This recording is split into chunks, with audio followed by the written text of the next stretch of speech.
नमस्ते, आप देख रहे हैं द ललन टॉप। खबर यह है कि दिल्ली विधानसभा चुनाव के नतीजे हमारी पूरी टीम ने आपके बीच रखे, लेकिन मिल्कीपुर में क्या हुआ है? उत्तर प्रदेश की मिल्कीपुर विधानसभा, चंद्रभानु पासवान वहां से चुनाव जीते हैं, लेकिन कितने वोटों से जीते हैं? समाजवादी पार्टी के उम्मीदवार का क्या हुआ है? क्या क्या बयानबाजी हो रही है? कहां कितनी नाराजगी है? वो सारी चीजें दिखाने के लिए हम आपके बीच हाजिर हैं। मेरे साथी विकास पूरी तस्वीर समझाएंगे उत्तर प्रदेश की मिल्कीपुर विधानसभा की। तो चलिए शुरू करते हैं। विकास, मिल्कीपुर सबसे पहले वही जगह है जहां से ये पूरी बात शुरू हुई थी जब लोकसभा चुनाव हुए थे और वो अपनी सीट छोड़ के आए थे और फैजाबाद से लड़े थे अवधेश प्रसाद, समाजवादी पार्टी के वहां से मौजूदा विधायक थे उस समय। फिर वो सांसद बन गए।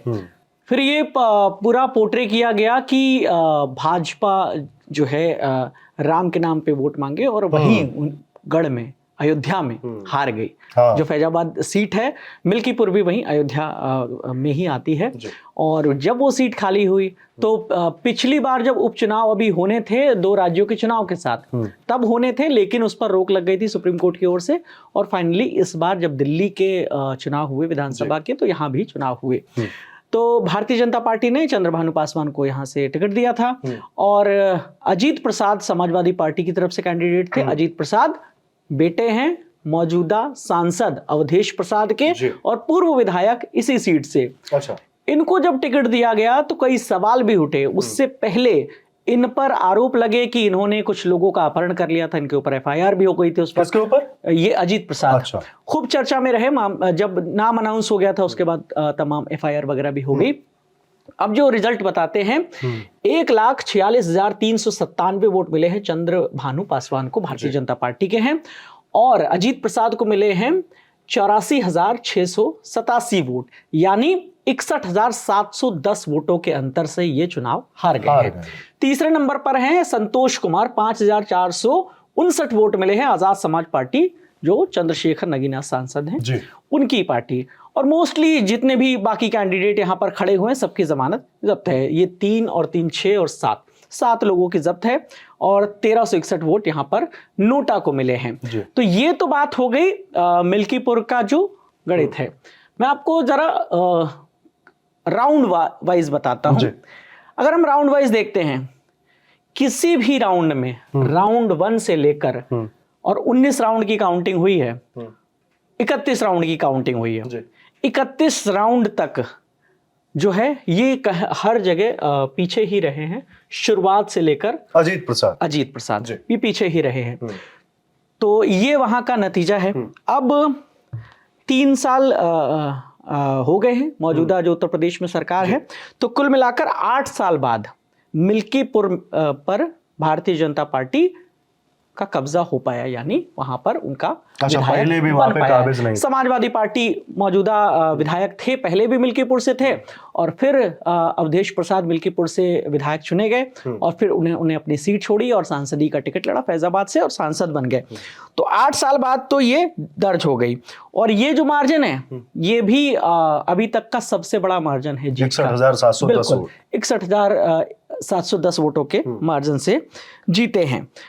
तो 2012 का मेरे पास डेटा खुला है। 2012 में ये चुनाव जो जीते थे 39,237 वोटों के मार्जिन से अवधेश प्रसाद जीते थे। 2012 का चुनाव जीते और फिर 2017 का भी चुनाव वो जीते और 17 के बाद जो है फिर वो ये चुनाव लड़े और फिर सांसद भी बने। फिर वो लोकसभा में आ जाते हैं। तो कुल मिलाकर अब इसमें देखिए दिलचस्प आंकड़ा भी निकल के आया है कि अयोध्या से सांसद हैं अवधेश प्रसाद। अजीत प्रसाद अपने ही बूथ से हार गए। जो बूथ वाइज जो काउंटिंग होती है, तो मिल्कीपुर विधानसभा में भाजपा को तब समाजवादी पार्टी से 7,000 वोट कम मिले थे, लेकिन इस बार बाजी पलट दी। कितना महीने हुए? जून से लेकर अभी 7-8 महीने का वक्त हुआ है। 7-8 महीने में ही पूरा खेल पलट दिया गया था। इसी जगह से पिछली बार हारे थे और इस सीट पर भी उनको बहुत कम वोट मिले थे भारतीय जनता पार्टी को। और ये कहा गया था कि ये तो गढ़ है, यहाँ से तो जीतेगा ही कैंडिडेट, लेकिन ऐसा हो नहीं पाया। अब जो है सबसे पहले हम आपको वो सुनवा देते हैं कि ये चुनाव हारने के बाद पक्ष और विपक्ष की ओर से क्या प्रतिक्रिया आई है, खासतौर पर मौजूदा सांसद अवधेश प्रसाद ने क्या कहा और उत्तर प्रदेश के मुख्यमंत्री योगी आदित्यनाथ ने इस पर क्या कहा, वो सुनवाते हैं। अयोध्या जनपद की मिल्कीपुर विधानसभा का उपचुनाव इस समाजवादी पार्टी के परिवारवाद और झूठ की राजनीति को पूर्ण विराम देते हुए डबल इंजन सरकार के सेवा, सुरक्षा और सुशासन के मॉडल को अंगीकार किया है। जनता जनार्दन ने बहुत स्पष्ट किया है कि भले ही अपने राजनीतिक स्वार्थ के लिए समाजवादी पार्टी कितना भी झूठ का सहारा क्यों न ले ले, कितना बड़ा प्रोपेगेंडा क्यों ना कर ले, लेकिन जनता जनार्दन उन्हें सबक सिखाने के लिए पूरी तत्परता के साथ कार्य कर रही है। अयोध्या का यह परिणाम लगभग 61,000 वोट से भारतीय जनता पार्टी के चंद्रभान पासवान की विजय इस बात को प्रमाणित करती है कि जनता जनार्दन का विश्वास डबल इंजन की भारतीय जनता पार्टी सरकार और प्रधानमंत्री मोदी जी के नेतृत्व में है। मैं चंद्रभान पासवान की विजयी होने पर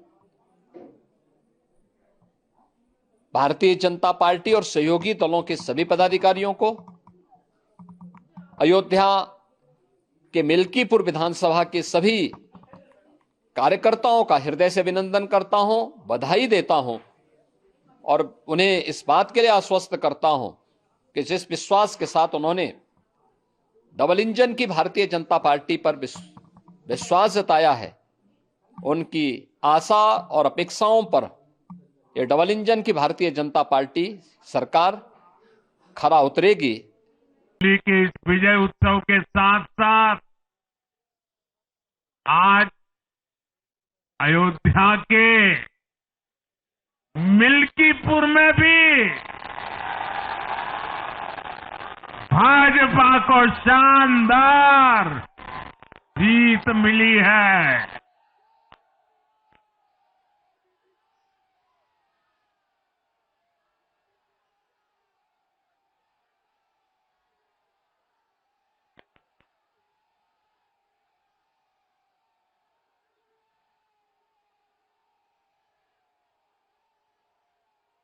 हर वर्ग ने भारी संख्या में भाजपा के लिए मतदान किया है, अभूतपूर्व विजय दिया है।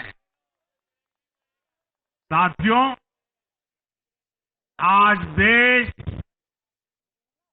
तुष्टीकरण नहीं बल्कि भाजपा के संतुष्टीकरण की पॉलिसी को चुन रहा है।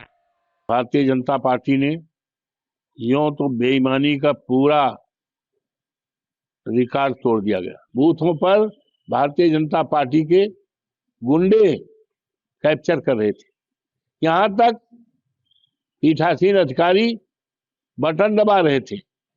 इसके बावजूद भी भारतीय जनता पार्टी हारेगी। तो कह रहे हैं कि अवधेश प्रसाद बोल रहे हैं कि भाजपा ने बेईमानी का रिकॉर्ड तोड़ दिया और उनके गुंडों ने बूथ कैप्चरिंग की, ऐसा उनका आरोप है।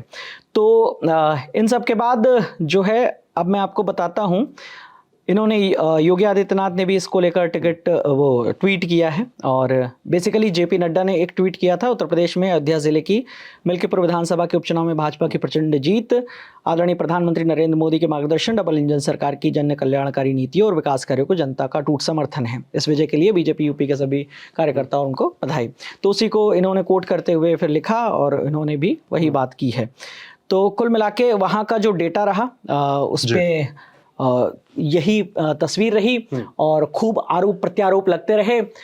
मिल्कीपुर विधानसभा में ही अभी कुछ रोज पहले एक 30 जनवरी की बात है, 30 जनवरी को एक दलित युवती का अपहरण और गैंगरेप ऐसी घटना सामने आई थी और आरोप लगाया गया कि यहाँ की कानून व्यवस्था बहुत ही ख़राब है। और एक प्रेस कॉन्फ्रेंस को जब संबोधित कर रहे थे सांसद, अयोध्या के सांसद तो रो पड़े थे। वो वीडियो खूब वायरल हुआ था और उन्होंने कहा था कि अगर मैं बेटी को न्याय नहीं दिला पाया तो मैं सांसदी से इस्तीफा दे दूंगा, मैं इस बात को मोदी जी तक पहुंचाऊंगा।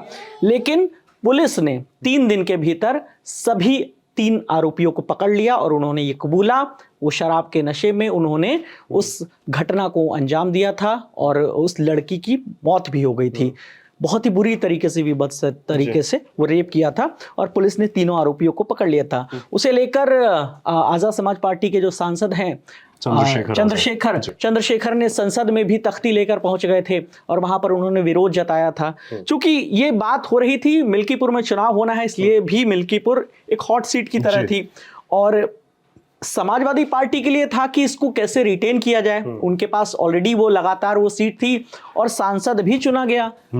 7-8 महीने पहले वहां से सांसद चुना गया और बीजेपी के लिए वर्चस्व की लड़ाई थी। बीजेपी के लिए यह था कि भाई पिछली बार तो हार गए थे हम वो सीट, लेकिन इस बार जो है ये सीट नहीं हो सकती, हाथ से नहीं जाने। हालांकि अखिलेश यादव समाजवादी पार्टी के मुखिया और मौजूदा सांसद कन्नौज से उनके लगातार आरोप लगते रहे हैं। चुनाव जिस दिन होना था उससे पहले भी और चुनाव के बाद तो उन्होंने कई तरह के ऑडियो भी जारी किए। उसके बाद उन्होंने ये आरोप लगाया कि प्रशासन ने ये चुनाव जो है मदद कर रहे हैं पूरी तरीके से, जितना भी सिस्टम है, सरकारी तंत्र है, वो सब मदद कर रहे हैं भारतीय जनता पार्टी को चुनाव जिताने में, क्योंकि बात यहाँ पर उनकी इज्जत की आ गई है। इसलिए जितने भी बूथ लेवल पर जितने भी सरकारी कर्मचारी, ऐसा उन्होंने आरोप लगाया था। लेकिन नतीजे हमारे सामने हैं। नतीजे ये बता रहे हैं कि मिल्कीपुर सीट जो कि अयोध्या में आती है, फैजाबाद लोकसभा सीट के अंदर भी आती है मिल्कीपुर विधानसभा सीट, यहाँ पर जो उपचुनाव हुआ है इसमें भारतीय जनता पार्टी ने